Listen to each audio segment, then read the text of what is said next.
harga saham boleh naik turun, pangan aman, negara aman. Saudara-saudara.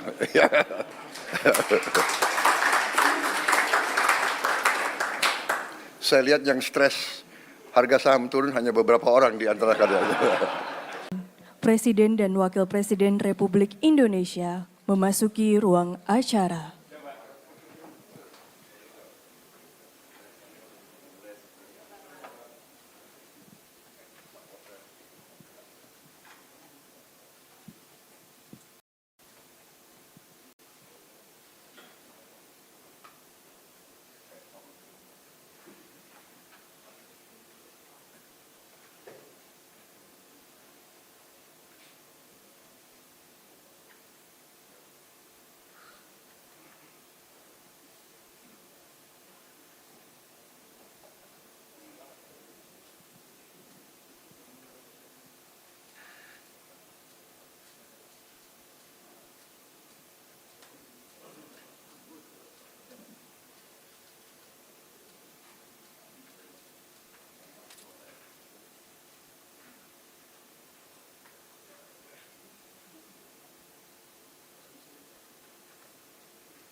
Bismillahirrahmanirrahim. Assalamualaikum warahmatullahi wabarakatuh. Selamat sore, salam sejahtera bagi kita sekalian. Shalom, salve, om swastiastu, namo buddhaya, salam kebajikan. Saudara-saudara sekalian, terima kasih atas kehadiran saudara-saudara pada sidang Kabinet Paripurna ini hari Jumat tanggal 21 Maret 2025. Kita adakan sidang Kabinet Paripurna sebagai persiapan menghadapi Idul Fitri 1446 Hijriah yang akan datang.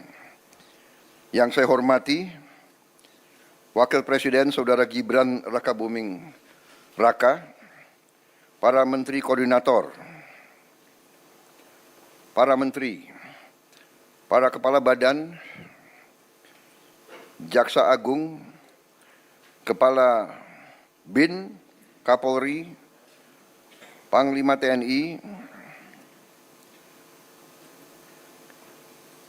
Ketua Dewan Ekonomi Nasional, Gubernur Bank Indonesia yang saya hormati, Ketua OJK, Ketua LPS yang saya hormati, yang kita undang hadir di sini. Tentunya kita sebagai insan yang bertakwa tidak henti-hentinya memanjatkan puji syukur kehadirat Tuhan Maha Kuasa, Tuhan Maha Besar. Bagi umat Islam Allah Subhanahu wa taala, kita masih diberi kesehatan, kekuatan sehingga kita hadir di sidang Kabinet Paripurna ini dalam keadaan sehat walafiat. Saudara-saudara sekalian, sore hari ini kita berkumpul untuk membahas persiapan menghadapi Idul Fitri yang akan datang. Kita akan melihat kondisi nyata yang kita hadapi dalam 10 hari terakhir bulan Ramadan ini. Sidang kabinet kita yang terakhir berada pada bulan Januari yang lalu, dan banyak hal yang sudah kita laksanakan semenjak sidang kabinet paripurna tersebut. Saudara-saudara sekalian, intinya saya ingin ucapkan terima kasih atas kerja keras semua menteri dan semua wakil menteri Kabinet Merah Putih yang saya pimpin ini. Di sana sini tentunya sebagai kabinet baru, relatif baru, 130, 140 hari, 150 hari pertama, tentunya kita pasti memerlukan waktu penyesuaian, tetapi saya merasakan ada kerjasama yang baik dan ada pekerjaan yang cepat, yang sangat intensif dan sungguh-sungguh dari saudara-saudara sekalian. Ini saya rasakan sebagai pimpinan saudara-saudara. Apa yang sudah kita capai tidak mungkin dilaksanakan tanpa kerja keras kita semua, tanpa kerja keras saudara-saudara sekalian. Sebagai tim, kita adalah satu tim. Tidak mungkin ada keberhasilan tanpa kerjasama tim yang baik. Ya, mungkin kita masih prihatin tim nasional sepak bola kita belum berhasil, tapi kita yakin pasti akan lebih baik di saat-saat akan datang. Ini juga ada tim yang baru, ya kan, pelatih baru, tim teknis baru. Jadi saya percaya kita akan mencapai hal yang baik. Ini sepak bola ini adalah sesuatu yang penting karena rakyat kita memang merasakan bahwa sepak bola itu menggambarkan tekad kita, menggambarkan semangat kita. Indonesia tidak boleh dianggap remeh oleh bangsa manapun di dunia, termasuk terutama di hal-hal seperti olahraga. Saudara-saudara sekalian,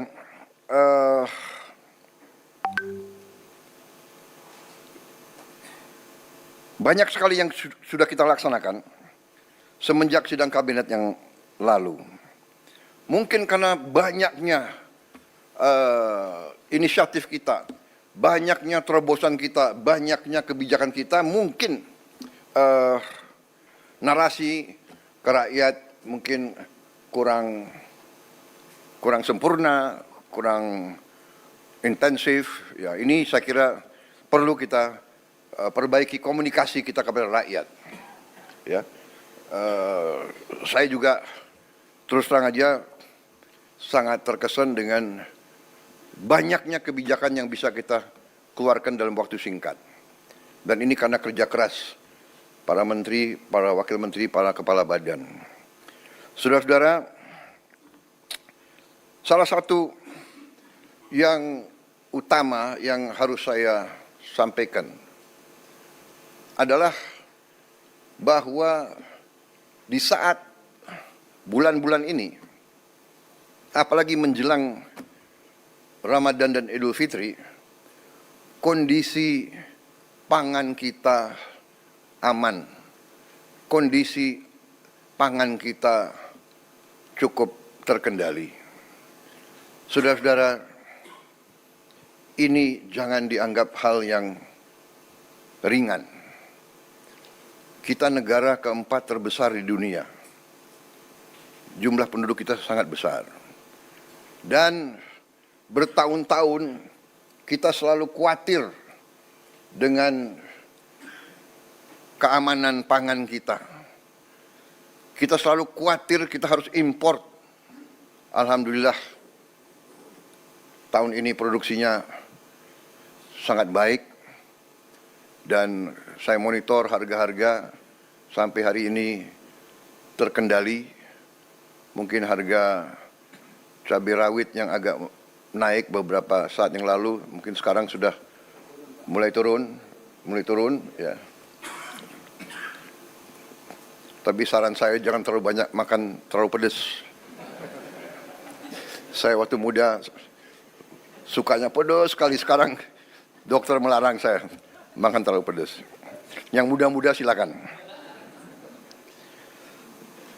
Jadi kita bersyukur ya, dan semua pihak yang bekerja keras, ya, saya mau ucapkan terima kasih semua pihak di bidang pangan, pertanian yang mendorong hal ini.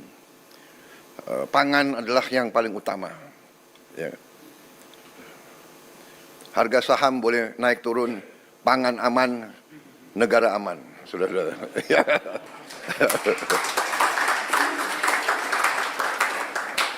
Saya lihat yang stres harga saham turun hanya beberapa orang di antara kalian.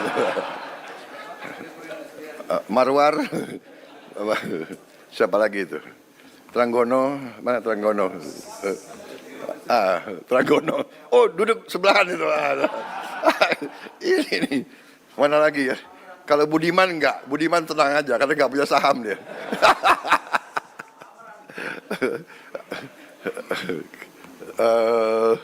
Siapa lagi ya? Amran. Enggak, dia enggak main saham dia. Dia enggak main saham. Siapa lagi ini? Rosan udah botak jadi enggak apa-apa dia. Jadi demikian saudara-saudara, kemudian kita juga boleh sekarang mulai bangga makan bergizi gratis sudah menjangkau 38 provinsi dan sekarang sudah 2 juta penerima manfaat. Hanya ini masih belum sebetulnya memuaskan saya, tapi saya mengerti Kepala Badan Gizi Nasional sudah bekerja dengan seluruh jajarannya. Ini sudah paling cepat yang kita bisa laksanakan. Dalam Januari, Februari, Maret, dalam 3 bulan mencapai 3 juta penerima manfaat. Hanya masalahnya kalau saya datang ke suatu desa atau suatu tempat, orang tua yang nanya, Pak, kami di sini belum terima makan bergizi. Jadi ini sesuatu yang mengusik hati saya. Mereka dengar di desa sebelah sudah, dia dengar di sekolah sebelah sudah, dia belum bisa. Saya sampaikan, Bu, kita berusaha sekeras tenaga, tapi kita tidak mungkin seketika, negara kita sangat besar. Mohon sabar. Tapi saya minta ya, Kepala BGN dengan semua jajaran berpikir inovatif, kreatif, bagaimana kalau bisa kita percepat? Apa pakai sistem hibrida atau bagaimana? Ya, karena kasihan rakyat kita sangat membutuhkan dan mengharapkan. Tapi terima kasih, apapun terjadi ini suatu prestasi yang luar biasa. Saya terima surat-surat dari pimpinan-pimpinan dunia. Mereka bahkan mau belajar dari kita. Banyak kunjungan dari pimpinan-pimpinan negara lain, mereka bilang salah satu yang mereka ingin belajar dari kita adalah makan bergizi. Padahal kita baru mulai. Ya, mereka menganggap bahwa kita salah satu yang paling serius dan paling besar usaha kita menangani ini. Kemudian salah satu yang luar biasa juga, kita berani meluncurkan Badan Pengelola Investasi Danantara Indonesia. Konsolidasi semua kekuatan ekonomi yang dimiliki pemerintah Indonesia, semua dana, semua aset BUMN, kita konsolidasikan. Kita ingin mengelola dengan sebaik-baiknya, setransparansi mungkin, dengan akuntabilitas yang sangat tinggi. Saya beri petunjuk kepada pimpinan Danantara, kalau perlu keputusan-keputusan itu diambil secara hati-hati dan kalau perlu tidak perlu terlalu cepat. Ini adalah kekayaan anak dan cucu kita, harus dijaga dengan baik. Dan untuk itu saya minta pengawasan, oversight, penilaian risiko sangat berlapis-lapis. Dan saya minta tokoh-tokoh masyarakat ikut mengawasi dan saya tegaskan bahwa setiap saat pekerjaan dan semua kebijakan Danantara ini harus bisa diaudit, harus bisa diawasi, harus bisa dipertanggungjawabkan setiap saat oleh siapapun yang menginginkan. Saudara-saudara, tapi ini saya kira adalah terobosan sangat besar. Dengan demikian, saya yakin manajemen semua aset di bawah Danantara akan lebih baik karena kita akan pakai manajemen yang berstandar internasional. Juga dengan beberapa penasihat-penasihat tingkat internasional kita ingin mengajak. Saya juga melihat bahwa kita sudah mulai meluncurkan program cek kesehatan gratis untuk setiap warga negara. Ini sudah mulai di roll out dan sudah berjalan. Saya kira ini juga salah satu terobosan saya kira di dunia, saya kira ya, Menteri Kesehatan ya. Tidak semua negara punya program seperti ini. Kemudian kita juga mengeluarkan peraturan pemerintah nomor 8 tahun 2025, yaitu kewajiban menyimpan devisa hasil ekspor sumber daya alam di dalam negeri bagi semua perusahaan yang menerima kredit dari bank pemerintah dan yang menggunakan aset milik negara bersifat HGU atau HTI atau hak pakai. Itu adalah aset negara. Dia terima, dia manfaatkan aset negara, dia terima kredit, dia wajib hasil usahanya harus disetor di Republik Indonesia. 100% dan minimal waktu 1 tahun. Ini saya diberi laporan kalau sudah berjalan ini akan menambah devisa kita 100 miliar dolar 1 tahun.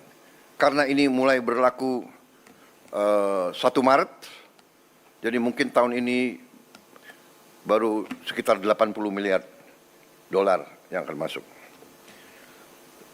Jadi saya ucapkan terima kasih semua pihak yang berhasil sampai Danantara Indonesia diluncurkan. Tadi Danantara cek kesehatan juga sudah berjalan dengan baik, devisa hasil ekspor juga berjalan. Kemudian kita juga sudah putuskan kemarin saya resmikan juga peluncuran bank emas pertama di Republik Indonesia. Kita memiliki cadangan emas ke-6 terbesar di dunia. Ke-6 terbesar di dunia. Tapi kita baru punya bank emas baru tahun ini. Berapa minggu lalu saya resmikan. Jadi juga terima kasih semua pihak yang akhirnya kita sekarang punya bullion bank, bank emas, sehingga rakyat bisa menyimpan emasnya di Indonesia dan tidak di negara lain. Ada negara lain tidak punya satu pun tambang emas, tapi dia punya bank emas, kan itu aneh itu. Kemudian saudara-saudara, kami sudah putuskan juga untuk membangun tahun ini, kita harap sudah segera akan mulai dibangun 200 sekolah rakyat berasrama untuk SD, SMP, SMA berasrama, dan ini sekolah berasrama ini diperuntukkan untuk kaum yang kurang mampu khususnya. Jadi kita dengan ini kita hendak memutus mata rantai kemiskinan. Anak orang kurang mampu, anak orang miskin tidak boleh miskin. Katakanlah bapaknya sekarang pekerjaannya sangat sederhana, dia umpamanya tukang pemulung, anak dan cucunya tukang pemulung tidak boleh jadi tukang pemulung. Dia harus kita berdayakan. Ini rencana kita dan kita akan bangun tahun ini 200 sekolah berasrama tersebut. Satu sekolah akan terdiri, kita harapkan 1.000 murid. Mungkin tahun-tahun pertama akan belum sampai 1.000, tapi nanti saya berharap ya Menteri Sosial, Menteri Dikdasmen, mungkin berapa, dalam 6 bulan bisa mencapai 1.000 murid masing-masing sekolah. Bisa. Hah? Tahun 4? Tahun depan? Tahun depan ya? Tanggal berapa? Coba dicatat. Loh, ini harus bertanggung jawab itu, ya. Rakyat minta hasil yang cepat, saudara-saudara. Ya, ini sangat penting dan yang akan segera kita resmikan 53. Yang segera mungkin 3 bulan ini bisa kita resmikan 53 sekolah. Ternyata Kementerian Sosial sudah punya gedung-gedungnya, sudah punya arealnya, jadi tinggal kita renovasi sedikit. Kita ingin segera 53, sisanya yang 147 akan segera menyusul. Kita harap tiap tahun 200, sehingga dalam 5 tahun kita minimal akan punya 1 sekolah berasrama di tiap kabupaten. Dan itu harus di tempat-tempat di mana terdapat kantong-kantong kemiskinan. Kita ingin memutus rantai kemiskinan. Kita ingin menghilangkan kemiskinan dalam waktu secepat-cepatnya. Dan ini saya yakin bisa kita kerjakan. Nanti Menteri Koordinator Perekonomian, kemudian Menteri Keuangan, kemudian nanti mungkin Menteri Sosial akan sedikit kasih penjelasan singkat, termasuk juga saya minta Ketua LPS menyampaikan kondisi ekonomi secara umum, sehingga kita dapat gambaran real apa yang telah kita kerjakan, dan kita akan nanti dapat bayangan betapa besar upaya bangsa Indonesia untuk memberi kesejahteraan kepada rakyatnya. Dan berkali-kali saya katakan, ini bukan hanya prestasi kita, ini adalah kerja keras presiden-presiden sebelum kita, menteri-menteri kabinet sebelum kita. Tidak ada pembangunan bangsa yang bisa dikerjakan dalam 5-10 tahun. Pembangunan bangsa Indonesia ini adalah perjuangan lama. Mulai dari tahun 45 dan seterusnya, ada naik dan turun, ada krisis, ada hambatan, ada gangguan-gangguan negara asing berkali-kali, ya kan? Kita tidak mau nyalahkan siapapun, tapi kita sering diganggu. Kita harus sekarang belajar dari sejarah. Kita harus belajar. Dan sekarang kita semua unsur harus berjiwa besar. Kita atasi perbedaan dengan musyawarah. Kita terima kritik dengan besar hati, tapi kita jangan mau diadu domba. Kita harus bekerja dengan baik untuk rakyat kita. Saudara-saudara, kemudian salah satu juga keputusan besar kita adalah kita dalam waktu dekat akan membentuk 75.000 sampai 80.000 koperasi desa. Ada yang berbentuk berbasis pertanian, ada yang berbasis nelayan, dan ada yang berbasis lain. Tapi intinya adalah kita ingin ekonomi desa, ekonomi rakyat yang paling bawah bergerak dengan cepat, memobilisasi kekuatan yang kita punya untuk menggerakkan seluruh ekonomi, dan ini akan ada suatu dampak yang sangat besar, keyakinan kami. Saudara-saudara, juga kita juga berhasil bekerja sama dengan swasta sehingga THR bagi pekerja swasta, BUMN dan BUMD bisa diberikan paling lambat 7 hari sebelum Hari Raya Idul Fitri. Tahun ini pemerintah juga menaruh perhatian khusus kepada para pengemudi dan kurir online yang untuk pertama kalinya akan menerima bonus Hari Raya. Ini karena kerjasama juga dengan pengusaha-pengusaha swasta. Saya mendengar mereka akan terima kurang lebih 1 juta tiap pekerja. Demikian. Tapi saya menghimbau pengusaha swastanya, kalau bisa ya ditambahlah. Ini menghimbau, ya kan? Kalau menghimbau kan boleh. Tidak ada paksaan kan? Tapi kalau presiden menghimbau ya. Menghimbau. Ini wartawan ya terus garis bawahi itu. Karena pengusaha harus tahu kalau masa yang bagus dia untung ya dia juga harus memperhatikan para pekerjanya, ya kan? Justru para pekerja ini yang memberi keuntungan bagi dia. Juga THR dan gaji ke-13 bagi 9,4 juta aparatur negara. Ini sudah kita umumkan. Saudara-saudara, juga untuk membantu masyarakat, kita berhasil untuk menurunkan harga tiket pesawat dalam negeri mencapai 13% penurunan. Ini berlaku untuk periode penerbangan 24 Maret 2025 sampai 7 April 2025.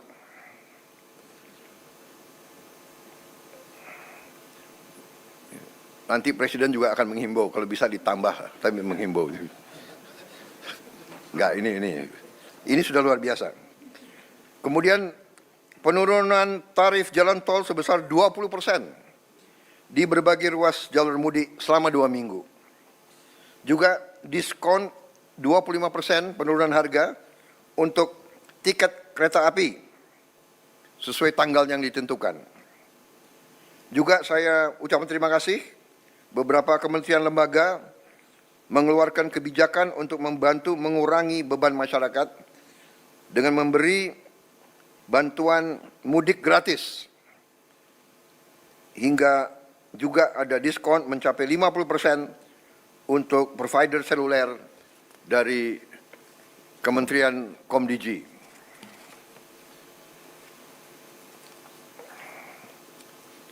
Saya kira dengan demikian persiapan mudik saya harap benar-benar disiapkan dengan baik.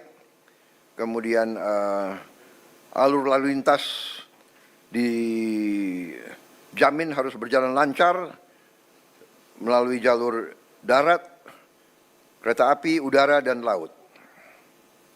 Tentunya Menteri Perhubungan yang akan leading dalam pengendalian dan koordinasi hal ini semua. Menteri Perdagangan memantau terus ketersediaan bahan pangan dan harga bahan pokok. Juga kita antisipasi bahwa di sektor pariwisata ini juga akan meningkat dan perlu antisipasi dari Menteri Pariwisata hal-hal yang harus disiapkan. Tentunya segi keamanan Polri, TNI, BIN, Kemenhub, BUMN dan kementerian lain ikut semuanya membantu untuk memantau keamanan. Di bidang industri dan tenaga kerja juga berjalan baik. Saya juga minta pelayanan publik terutama semua rumah sakit harus siap, semua fasilitas kesehatan, juga sektor perbankan disiapkan dengan baik. Peringatan dan informasi cuaca, saya juga mohon terus masyarakat diberi informasi terus-menerus. Saudara-saudara sekalian, saya kira demikian pengarahan saya, petunjuk-petunjuk saya tentang persiapan ke arah Hari Idul Fitri, tapi pada garis besarnya saya ucapan terima kasih kepada semua menteri, semua kepala badan yang telah bekerja keras, dan saya kira untuk yang terbuka sudah selesai. Terima kasih media. Sekarang adalah paparan dan pengarahan tertutup untuk konsumsi kita sendiri dalam rangka persiapan ke depan. Terima kasih, saudara sekalian.